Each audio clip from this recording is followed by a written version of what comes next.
आमिर मतीन साहब, जिस तरह से अरशद शरीफ साहब के बहिमाना कत्ल के ऊपर, उनकी शहादत के ऊपर बात कर रहे हैं, आपको याद होगा कि उनकी शहादत के फौरी बाद इमरान खान साहब बार बार ये कह रहे थे कि पाकिस्तान छोड़ने के लिए मैंने अरशद शरीफ से कहा। आज उन्हीं की पार्टी के फैसल वाउडा साहब कह रहे हैं कि अरशद शरीफ मरहूम की जान को पाकिस्तान के अंदर किसी किस्म का कोई खतरा नहीं था, इस्टेब्लिशमेंट के साथ उनके ताल्लुकात मौसर थे और बेहतरीन तौर पर वो राब्ते के अंदर थे। तो ये तो कुछ लोग एक हल्का तासुर अब ये देना शुरू हो गया कि अल्टीमेटली उन्होंने अपनी ही पार्टी को चार्जशीट किया और खान साहब को मैसेज कन्वे करने की कोशिश की है। जी, वो उन्होंने जो सवालात रेज़ किए हैं कोई नए सवालात नहीं हैं, वो वही सवालात है जो हमारे आपके सबके जहनों में हैं, इसीलिए हम जुडिशल कमीशन मांग रहे हैं। मगर उन्होंने इस तरह का इसका रंग जो दिया वो ऐसे था कि वो जो मुहावरा है कि पुरानी बोतलों में नई बोतलों में पुरानी शराब डालने वाली बात है कि वो एक उसको लुक इस तरीके से की है कोई नहीं। हाँ, उन्होंने असल जो उनका था डराया है कि ये लॉन्ग मार्च जो है उसके अंदर लाशें गिरने वाली हैं, ये सबसे ख़तरनाक बात थी उसके अंदर। और वो मुझे उससे बहुत ज़्यादा सवाल उससे खड़े हो जाते हैं क्योंकि इमरान खान ने ज़ाहिर है अपना सियासी करियर जो है वो दाव पे लगाया है लॉन्ग मार्च का अनाउंस करके कि अभी आर्मी चीफ की नए की तकर्री नहीं हुई और उन्होंने ये बिल्कुल अपने गैम्बल ये खेला है। अब ज़ाहिर है उसके लिए उन्होंने पूरी तैयारी भी की है और वो लाहौर से चलेंगे। ये 4-5 रोज़ आने वाले दिनों में सिर्फ यही होगा कि अब वो लाहौर में पहुंच गए, अब शादरा पहुंच गए हैं, अब वो गुजरांवाला मुड़ गए हैं, फिर वो सियालकोट की तरफ जा रहे हैं और तकरीरें होंगी, लोग होंगे और ये सारे एलिमेंट्स हम सब पूरा पाकिस्तान, पूरी दुनिया जो है उसके कैमरे उस तरफ लगे होंगे क्योंकि पाकिस्तान बहरहाल एक बड़ा इंपॉर्टेंट मुल्क है। उसके साथ जब ये लाशों का डर पड़ गया है और इस दौरान में मैं बार बार दोहरा रहा हूँ कि आर्मी चीफ साहब ने जो अपने बयान मुलाकातों में जो लोगों से ये कहा है कि हम पाकिस्तान फ़ौज किसी सूरत में भी अगर कोई नाखुशगवार वाक़या होता है और मुल्क के अंदर कोई इस तरह की लॉ एंड ऑर्डर की सिचुएशन आती है तो उसको अपनी जिम्मेदारियां निभानी पड़ेंगी।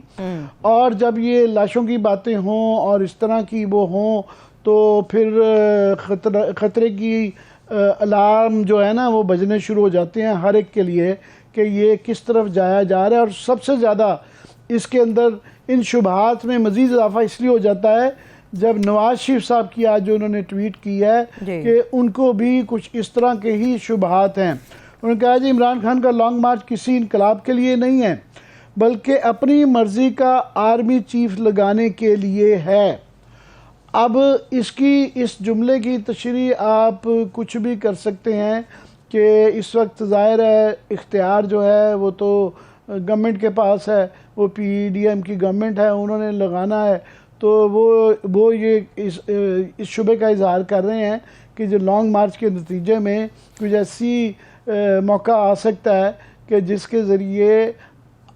इमरान खान भी इस आर्मी चीफ के लगने की तकर्री के उनका भी रोल बन सकता है। और ये मैं नहीं कह रहा, ये नवाज शरीफ साहब कह रहे हैं। और ये मंतकी तौर पे सिर्फ उसी तौर पे मुमकिन है कि अगर यहाँ पे काकड़ मोमेंट क्रिएट हो, जैसा कि 1993 में बार बार ये कहता हूँ कि ऐसी सिचुएशन आ गई थी कि जिसके अंदर जनरल वहीद काकड़ को दोनों पार्टियों को साथ बैठाना पड़ गया था, गुलाम इसाक खान को भी और नवाज शरीफ साहब को भी, और दोनों की छुट्टी कर दी गई थी और उन्होंने कहा था जनाब ये इलेक्शन करवा लिए जाएँ।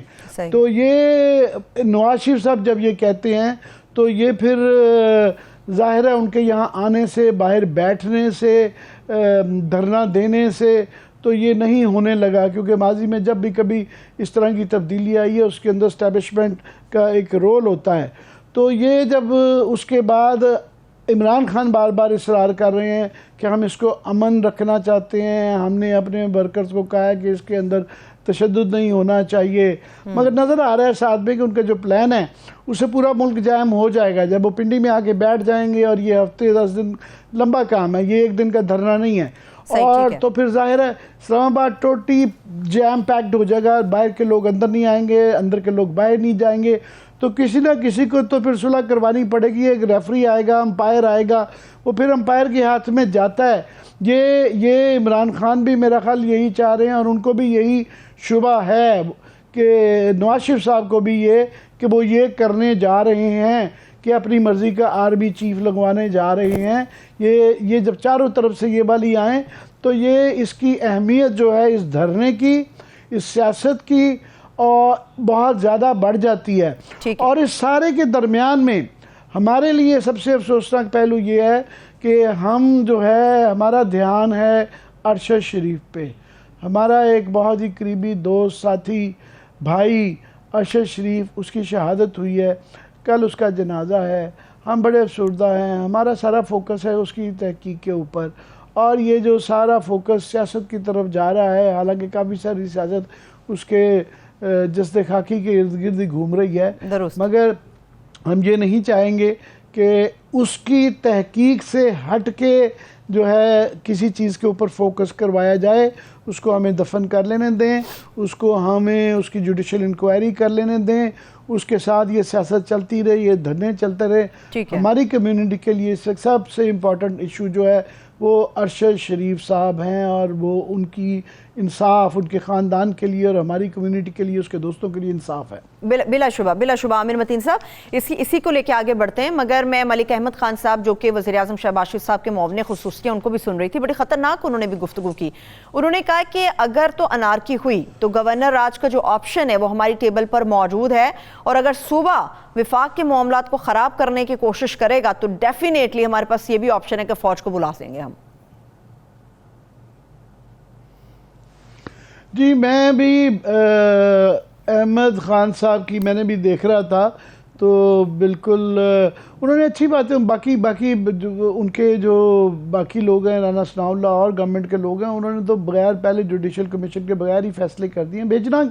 क्या फ़ायदा जुडिशल कमीशन का अगर आपने पहले ही टीमें भी भेज दी हैं, फैसले भी सादर कर दिए हैं, टर्म्स ऑफ रेफरेंस भी बना लिए हैं, और जिस तरह के सख्त बयानात आ रहे हैं राना सनाउल्लाह साहब की तरफ से, प्राइम मिनिस्टर की तरफ से, तो वो नहीं है। उन्होंने थोड़ी सी अच्छी बात की है कि उनके ख़ानदान की तशफ़ी होनी चाहिए, और बिल्कुल तशफ़ी और तसल्ली हमारी भी होनी चाहिए, और वो तभी मुमकिन है कि अभी क्योंकि एक आसानी पैदा हो गई है, क्योंकि ये सवाल था कि कीनिया के अंदर एक बहरहाल एक डिफरेंट मुल्क है, सफारती मामलात आ जाते हैं, तो मेरा ख्याल है यूनाइटेड नेशंस के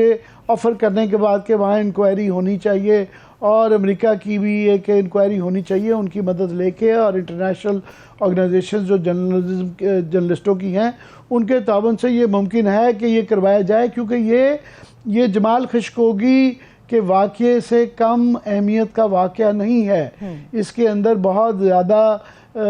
एलिमेंट्स हैं, इसके अंदर बहरहाल बैनुल-अक़वामी 2-4 मुल्क इन्वॉल्व हैं, तो हम भी चाहते हैं, और वाडा साहब ने तो इसके अंदर क्योंकि बहुत, मैं चाहूँगा कि इस पर पीटीआई का वर्जन ले लिया जाए, क्योंकि वो बार बार प्राइम मिनिस्टर का नाम ले रहे थे कि जी मैंने उनको भी बता दिया है। मुझे नहीं पता इस वक्त, बल्कि मेरा हाल वक्फे के बाद, अगर आप किसी को वक्फे से पहले या बाद में ले सकें कि वो ओन करते हैं वाडा साहब की बात को कि ये लाशें गिरेंगी इससे पहले, इसके दरमियान में, और इसके वो, और कि उनके पास सारी मालूमात है कि किसने मरवाया। मैं बड़े सवाल छोड़ दिए हैं कि उनके इर्द गिर्द लोग हैं, और उनके किसने उनको केनिया भिजवाया, किसने उनको दुबई से निकलवाया।